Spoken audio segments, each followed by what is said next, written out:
Howdy, y'all. This is Mikoy, and welcome back to another episode of the Towards Plaza Classic 3 podcast. Last time, we took care of the round of 16, and we gave our predicts for the top 8. This time, we're going to cover all the top 8 matches, but technically this is called quarterfinals, because next round will be semifinals.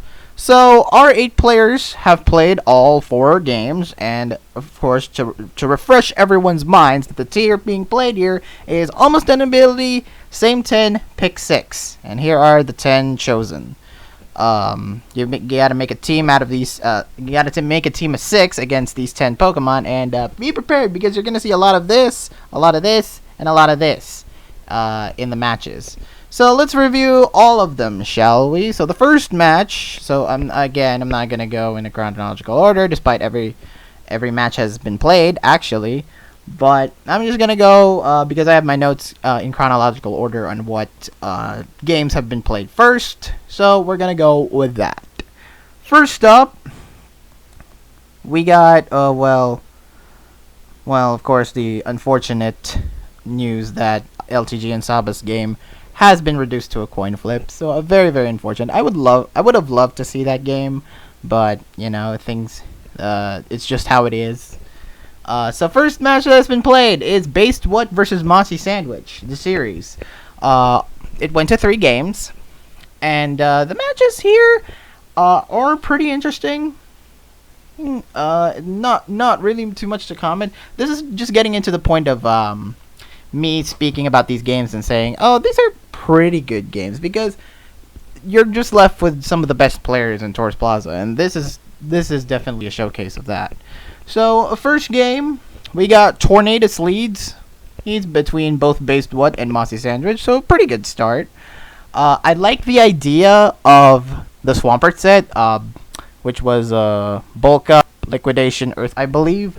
It was really unique, that. And definitely showcases Mossy building ability. The Swampert getting so many good moves. It's pretty already don't have or Lorenta to basically Swampert. So Sap's immune to everything. The rest of the game was really straightforward. Not really else happened aside from Tornadus just sweeping everything. So yeah, the standard game to start off this round. Game 2 was again a very standard match with some more standard sets. Like, there was a lot of pretty standard sets for both the Mons there. Serene Grace, Togedemaru was the MVP, just kind of flinching everything to death. And Mossy just felt more in control that game, and it allowed him to take the win in Game 2. Game 3 was definitely the weirdest. It had some really weird sets. For example, Primordial Sea Tornadus, Wandering Spirit Swampert, interesting choice, and Tough Claws Zarina, which got Wandering Spirited quite a bunch. Also, Magic Guard Arcanine, but to be honest, Magic Guard Arcanine seemed to be pretty good. I mean, Flare Blitz, taking no recoil damage and having the Life Orb on it, woof, pretty brutal there. There was an odd turn where Mossy oddly sacking Arcanine. It was definitely a weird turn there, but the rest of the game was pretty much Mossy in control again, and Based What just kind of failing to catch up to what Mossy's been playing. There was an unfortunate crit at the end with Avery Regent's Magirna's Fleur Cannon, which eventually sealed the deal for Mossy, because Based What only had 1 Mon left, but Mossy instead critted it with Fleur Cannon. So unfortunate end to a pretty lackluster showing for Based What. A pretty good showing for Mossy.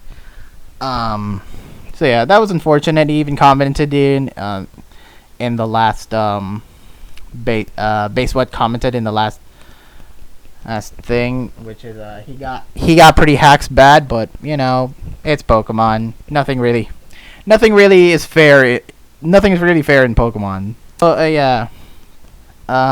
He does note here that the OMs consistently picked were awful. I don't agree personally, but you know, having to get used to the Plaza tiers does feel a little bit difficult at first. Definitely seems a bit overwhelming at first, but you'll eventually get used to it. Interesting choices is there here. So that was the end, and Mossy moves on to the semifinals. Next up, we have Ron 5 versus Saba, another 3-game series, another pretty interesting showing from both these competitors. First off, in the first game, did Ron just forget Magic Bounce? Because, let's see here.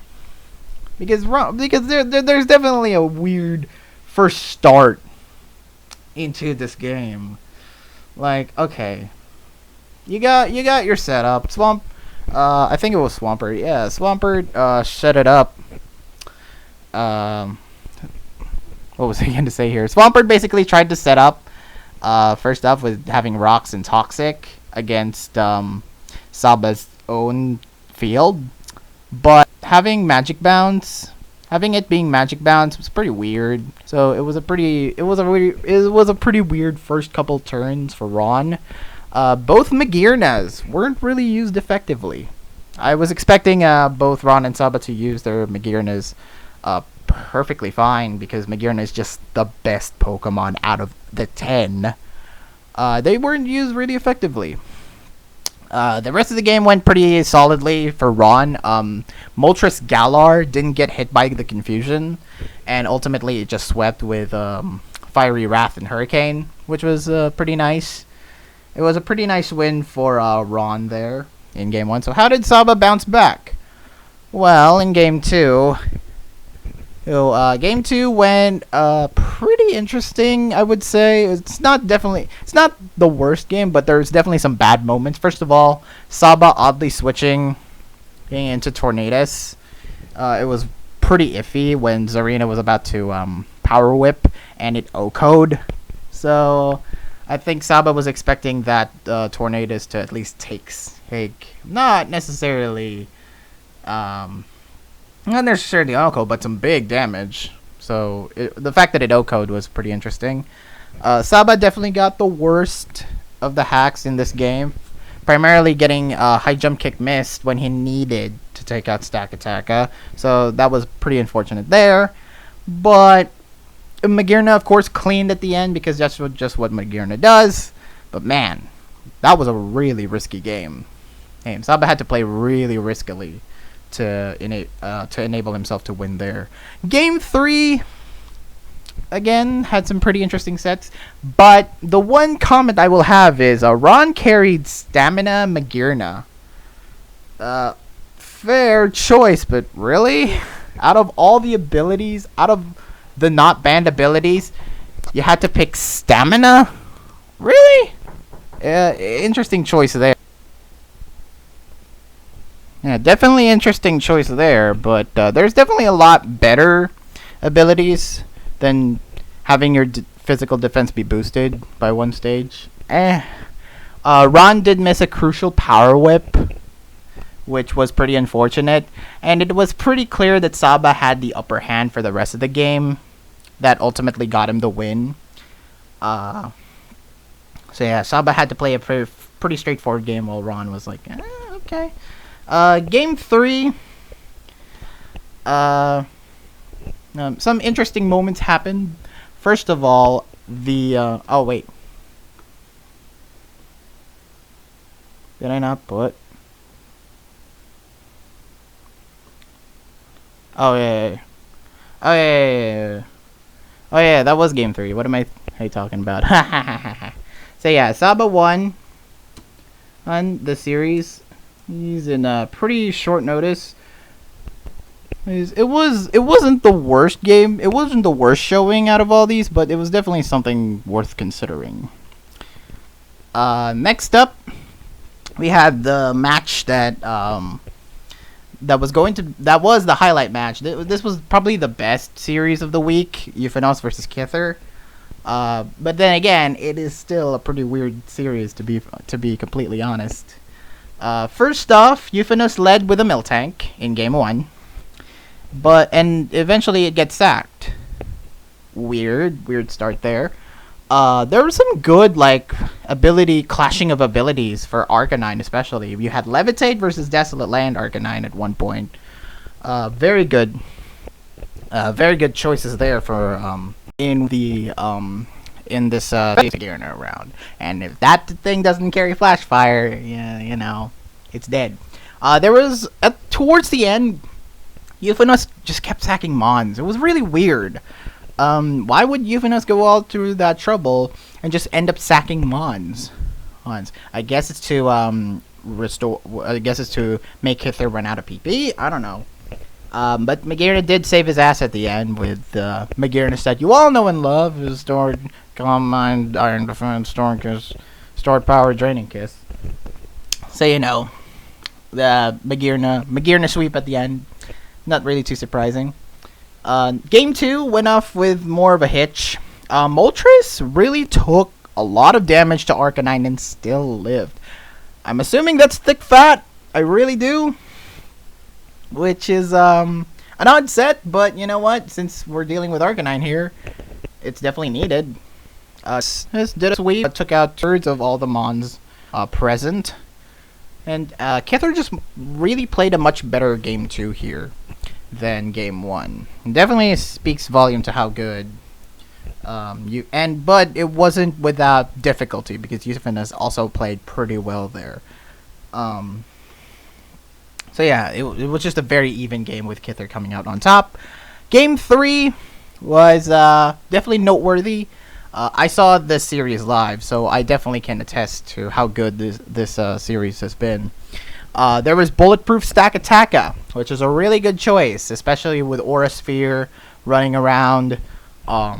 Definitely a useful ability for Stakataka if you just want a good wall. It was very evenly paced, the game itself. In the end, though, how come Kither just did not go for Gyro Ball at the end? It would definitely, he would have definitely won if he hit, 3 Gyro Balls at the end. So, yeah, letting Magirna set up and sweep at the end, which is basically the end for Kither. He didn't really have much of a fighting chance, just letting Magirna set up and sweep at the end. He could have taken out with Stakataka and Gyro Ball, but just didn't go for it. So yeah, I predicted this right. Euphonist won.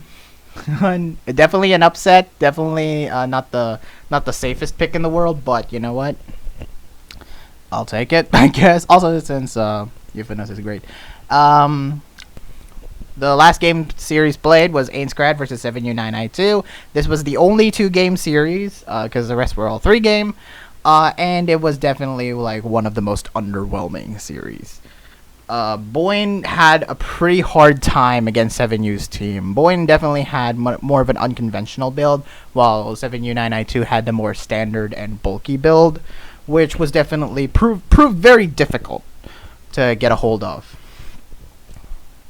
So nothing really much to say there. Game 2 was the same story. It was just another very underwhelming game. AV Pert at least did some stuff, and Magirna once again kept sweeping at the end, so no surprises there, unfortunately. So 7U9I2 ended up taking a win, but it was a good game on 7U9I2's part. Very surprising that Boyne went out despite him being a heavy favorite. I guess he just didn't want to play the next round, which is semifinals action. So, the round 5 now, let's predict. That is the most exciting of the TC. I'm excited to see who would win out of these 4, because this is one of the more winners. Definitely it's between 2 people. I have 2 people in mind on who would take the whole thing, but I have the one person take the whole thing, but let's just go through all of them. Chosen tier for this semifinal action are Gen 7 RU plus RUBL, which, from my experience playing that tier, it definitely feels a lot more hyper offensive because Linoon is present, and not just Linoon, but most of the RUBL mons in there, like Scolipede. So that's really good. Of course, added is the bonus type rule, which could prove very detrimental for some mons in Gen 7 RUBL. So it'll be interesting. We got Invest, as it's written here. Invest, not inverse. It's inverse stab mons. Definitely an interesting choice. There was definitely the OU bans, plus Tapu Lele and King's Rock, which is you want to make this thing fair and balanced. So you just don't have to spam, because definitely all these mons are very dangerous in inverse. So having them be banned is the proper choice.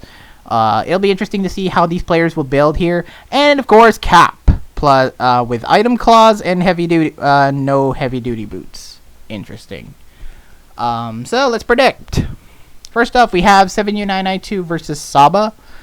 Definitely, I wouldn't call it. Well, this is definitely the weaker of the matchups here present, but it is definitely. It's very telling on how far these two have come. 7U992 has been playing pretty good, and so is Saba. Both of them have been playing very well in this tour. For tiers, I would say Saba has the bigger advantage in inverse stab and ruble, because I've seen him play RU before, and he's pretty good in here. And inverse stab, he's all right. 7U992 may have the edge in cap, but that's just from my own perspective. That's just my own opinion, okay? But I'm definitely picking Saba to win this one, because I think 7U992 will have a harder time. He had a pretty good time against Boyne, but having to contend with a much more experienced veteran and someone who has proven time and time again that he's definitely the biggest wild card here. Saba to win this series 2-1. And then the other one, which is definitely the more hypey one, Euphonist versus Mossy Sandwich. Now, we've seen Mossy beat Euphonist before in a camo finals tour. Mossy played very well. I saw the replay. Mossy played very well and won against Euth. So this is definitely interesting to see. Mossy definitely has, I think, controversial. This is gonna be pretty. I don't know if it's controversial or not, but Mossy definitely has tools to build. Both of them are excellent builders, don't get me wrong. Mossy has the edge in RUBL. Euphonist, I think, has the edge in both stab and cap, and I think that is going to factor into what's going to happen in the games itself. But it's definitely a harder one to predict. Both are very, very good. I'd pick Euphonist to win this one, but I won't be surprised if Mossy wins again, because both are just excellent builders, excellent players. Both are amazing in this tour, and it's sad to see one of them go. I wish there was a third place playoff, but single elimination tours, they don't offer that. It'd be a waste of time. I get it, but yeah. This is gonna be a sad way for either. This is gonna be an unfortunate way for either one of these players to go, but I think this will be definitely a fun one. This is definitely shaping up to be one of the best series overall. So that is it. Yeah, not really much in predictions, right? Because we have the final four. Next week we're gonna tackle semifinal action and the finals, so be prepared for that. So yeah, good luck to all these four players. Pick in the comments below, who do you think will win Tours Plaza Classic out of these elite four players? So yeah, thank you all for watching. Please like this video, leave a comment, subscribe, click that notification bell so you wouldn't miss any of my videos once they come out. And I'll see you next week when we cover all these. So yeah, this has been Mikoy signing out.